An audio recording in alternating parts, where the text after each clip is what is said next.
Shalom Aleichem. Shalom Aleichem. Shalom Aleichem. Talk for today is, does your spiritual roof leak? Does your spiritual roof leak? The text is from the book of Isaiah chapter 43 verse 2. యెషయాగ్రంథం 43వ అధ్యాయం 2వ వచనం. నీవు జలములో పడి దాటినప్పుడు నేను నీకు తోడై ఉందును. నదులలో పడి వెళ్ళినప్పుడు అవి నీ మీదకి పొర్లి పారవు. నీవు అగ్ని మధ్యను నడుచున్నప్పుడు కాలిపోవు జ్వాల నిన్ను కాల్చవు.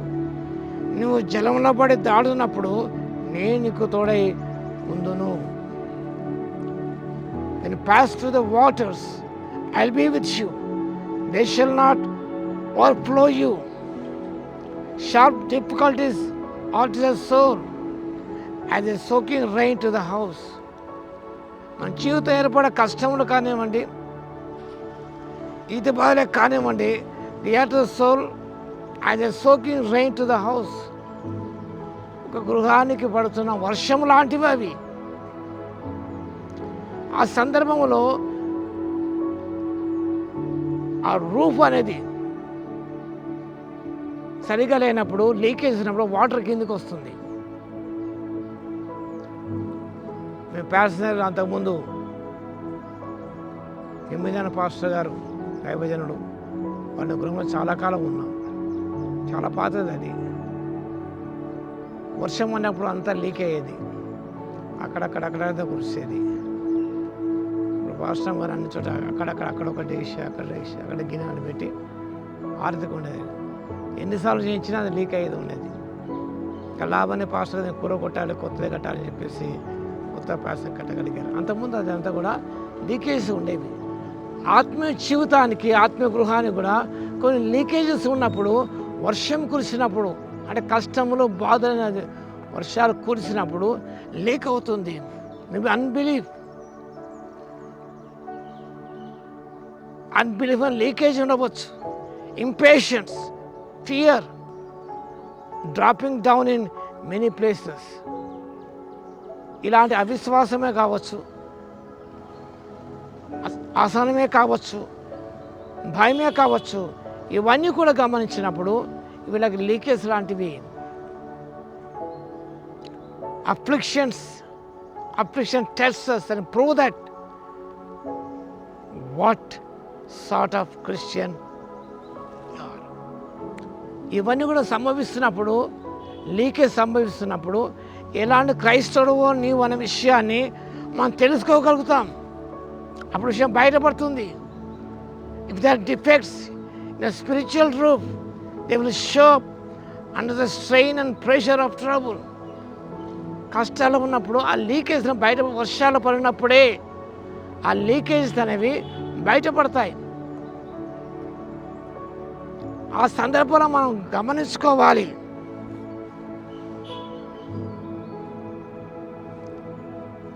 కీర్తనకారుడు ప్రార్థన చేసిన రీతిగా 69వ కీర్తనలో save me of God for the waters have come up to my neck.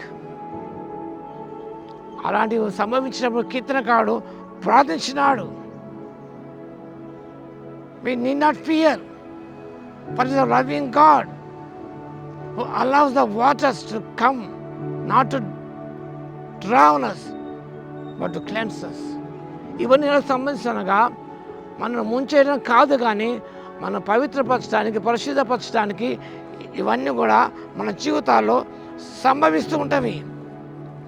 కాబట్టి God takes us to the deep waters, not to drown us, but to cleanse us, to reveal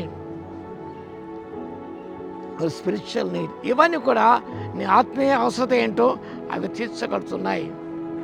కాబట్టి మనం గమనించినప్పుడు అలాంటి సందర్భంలో ప్రార్థించాలి.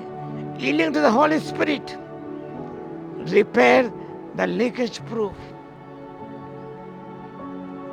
కాబట్టి ఆ లీకేజెస్ మనం నిజముగా పూర్తి చేసుకోవాలి.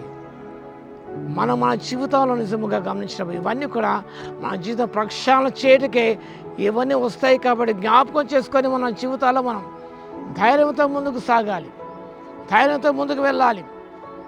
ఎందుకనగా దేవుడు మన మేలు కొరకు జరిగిస్తున్నాడు కాబట్టి వాటి ద్వారా మన జీవితం అనేది ప్రక్షాళన చేయబడుతుంది. నశించబోయే సువర్ణం ఇంత అగ్నితో ప్రక్షాళన చేయబడుతుంది. అదే రీతిగా మన జీవితం కూడా ప్రక్షాళన చేయబడుతుంది. గ్రహించుకొని మనం అన్ని విషయాల్లో ధైర్యంతో ముందుకు సాగిపోవడానికి పరిశుద్ధాత్మదేవుని శక్తి మనకు దయచేయును గాక. ఆమేన్. స్తుతికి పాత్ర మహోన్నతుడ, నీకు వందనాలు, స్తుతి స్తోత్రాలు చెల్లిస్తున్నాం మా తండ్రి. మా జీవితంలో లీకేజ్ ఉన్నట్టయితే సరి సరిదిద్దుకోవడానికి, రిపేర్ చేసుకోవడానికి ప్రభు అవకాశాలు ఇస్తున్న విధానం బట్టి మీ స్తుతి స్తోత్రాలు చెల్లిస్తున్నాం. అవిశ్వాసమే కావచ్చు, ఇంపేషన్సే కావచ్చు, భయమే కావచ్చు, వీటన్ని సరి చేసుకుని మా తండ్రి ముందుగా సాగిపోవడానికి ఆత్మశక్తి దయచేయండి. వాక్యం వింటున్న ప్రతి బిడ్డను దర్శించి దీవించమని యేసుక్రీస్తు పరిశుద్ధ నామములో ప్రార్థించి వేడుకొస్తున్నాము తండ్రి. ఆమేన్. మన తండ్రి అయిన దేవుని యొక్క ప్రేమయు, మన ప్రభువును రక్షకుడైన యేసుక్రీస్తు యొక్క కృపయు, పరిశుద్ధాత్మని యొక్క అన్యోన్య సహవాసం మనందరికి సదాకాలము తోడై ఉండును గాక. ఆమేన్.